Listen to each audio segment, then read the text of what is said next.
మెదక్ జిల్లా మాసైపేట మండల కేంద్రంలో మంగళవారం ముఖ్యమంత్రి రేవంత్ రెడ్డి చిత్రపటానికి పాలాభిషేకం నిర్వహించారు. తెలంగాణ ముఖ్యమంత్రి రేవంత్ రెడ్డి ఎన్నికలకు ముందు ఇచ్చిన హామీ మేరకు నిరుపేదలకు సొంత ఇంటి కల నెరవేర్చడంతో హర్షం వ్యక్తం చేశారు. మండల కేంద్రంలో సుమారు 80 మంది లబ్ధిదారులకు కాంగ్రెస్ పార్టీ నాయకులు ఇందిరమ్మ ఇళ్ల పట్టాల పంపిణీ చేశారు. దీంతో సంతోషం వ్యక్తం చేసిన లబ్ధిదారులు ముఖ్యమంత్రి రేవంత్ రెడ్డి చిత్రపటానికి పాలాభిషేకం నిర్వహించి ధన్యవాదాలు తెలిపారు.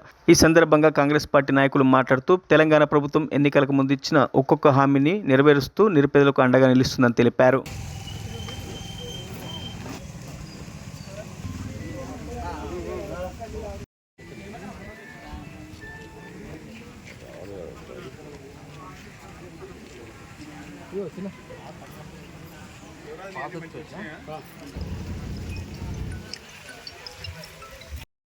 ఈరోజు ఇందిరమ్మ ఇండ్ల లబ్ధిదారులకు ప్రొసీడింగ్ ఇవ్వడం జరిగింది. గత 10 ఏళ్లలో అంటే కాంగ్రెస్ గవర్నమెంట్ 2009, 2013 మధ్యనే ఇందిరమ్మ ఇండ్లు ఇవ్వడం జరిగింది.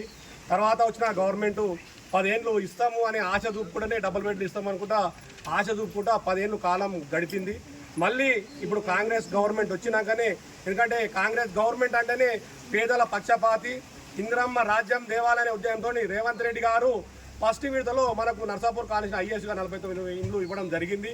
ఇది కాంగ్రెస్ గవర్నమెంట్ కాబట్టి ప్రజల గురించి ఆలోచిస్తారు కాబట్టి ప్రజల పక్షాన్ని నిలబడతాం. ఇప్పుడు ఇక్కడ ఉన్నోళ్ళు 49 మందిలో ఏ రాజకీయ నాయకుడు లేడు. ఉన్నోళ్ళు గుద్దవలసిన వాళ్ళు ఎవరైనా, ఎందుకంటే అందరూ చిన్న పేదవాళ్ళే కాబట్టి మీరు కూడా గవర్నమెంట్ ఏదైతే ఇచ్చిందో ఆ 40 నుంచి 50, 60 గదాల మధ్యలో ఇల్లు కట్టుకొని రేపు మమ్మల్ని గృహప్రవేశాలకు పిలవాల్సిందిగా కోరుకుంటూ మీరందరికీ శుభాకాంక్షలు తెలియజేస్తా ఉన్నాం. మాసైపేట మండల కేంద్రంలో ఇందిరమ్మ లబ్ధిదారులందరూ చాలా సంతోషంగా ఒక పండుగ వాతావరణంలో వారందరి ఇళ్లలో మంజూరు పత్రాలు తీసుకోవడం జరిగింది. చాలా సంతోషం. గత 13 సంవత్సరాల నుండి ఎన్నో ఏళ్ల నుంచి ఎదురు చూస్తున్నటువంటి కళ. ఎందుకంటే ఈరోజు ఎంతోమంది నిజంగా చూస్తే ఇక్కడ అందరు గుడిసెలలో ఉన్నోళ్ళు, నిరుపేదలు, అసలు ఇల్లు లేనోళ్ళే ఉన్నారు. వారందరూ ఇల్లు కట్టుకొని, ఏదైతే గవర్నమెంట్ కూడా ఒక పద్ధతి, ఎవరికి దొరికితే వాళ్ళకి ఇల్లు ఇవ్వడం లేదు. ఎందుకంటే ఇచ్చిన 5 లక్షలలోనూ మనం ఒక ఇల్లు, ఒక గూడు కావాలి మనకు. కాబట్టి అప్పు లేకుండా దాన్ని మందమే చిన్నగా ఇల్లు కట్టుకొని అలా నివసించి ఎప్పటికీ స్థిరస్థాయిగా ఇందిరమ్మ ఇచ్చిన రాజ్యం ఇచ్చిన ఇల్లు అని కనిపించాలనే ఉద్దేశంతో గవర్నమెంట్ ఉన్నది. కాబట్టి ఏదో పైసలు ఇచ్చి 20 లక్షలు 50 లక్షలు పెట్టుకుంటే వాళ్ళకి ఇవ్వడం కాకుండా నిజమైన లబ్ధిదారులకు ఇవ్వాలనే ఉద్దేశంతోనే ఎవరైతే గుడిసెలు ఉన్నదో ఇండ్లు లేని వాళ్ళకే మీరు చూస్తున్నా ఎవ్వరికి కూడా ఇండ్లు లేవు, అందరు గుడిసెల వాళ్ళే.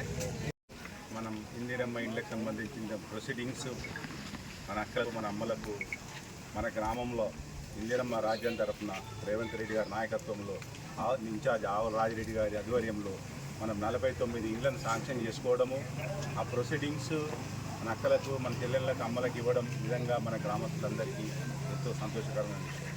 ఇందాక నిద్ర అన్నట్టుగా 10 ఏళ్ళ నుంచి అసలు ఏం చేసిరో కూడా తెలియదు. డబుల్ బెడ్రూమ్ అన్నారు, ఒక్క డబుల్ బెడ్రూమ్ కూడా ఇచ్చిన పాపాన లేదు. కూలిపోయిన ఇళ్ళల్లో అట్నే ఉన్నారు, కవర్లు కప్పుకుంటా, ఆ గుడిసెలను చదువుకుంటూ అట్నే ఉన్నారు తప్ప ఎప్పుడైతే రాజశేఖర రెడ్డి ప్రభుత్వంలో కానీ ఇందిరమ్మ ఇండ్లు రోడ్ అవతలు ఇచ్చిన ఇండ్లు అయితేనేమి, 2004 నుంచి 2013 వరకు 14 వరకు ఇందిరమ్మ ఇండ్లు అయితేనేమి, తర్వాత ఎక్కడ కూడా గత ప్రభుత్వం 10 ఏళ్లలో ఒక ఇల్లు ఇచ్చిన పాపాన పోలేదు. కాబట్టి మన బాధ అర్థం చేసుకొని మన నియోజకవర్గ ఇన్ఛార్జి, మన ఊరు గ్రామస్తులైనటువంటి రాజిరెడ్డి గారు ప్రత్యేక చొరవ చూపించి మొత్తం కాన్స్టిట్యున్సీలని 49, 50 ఇల్లు ఇవ్వడం.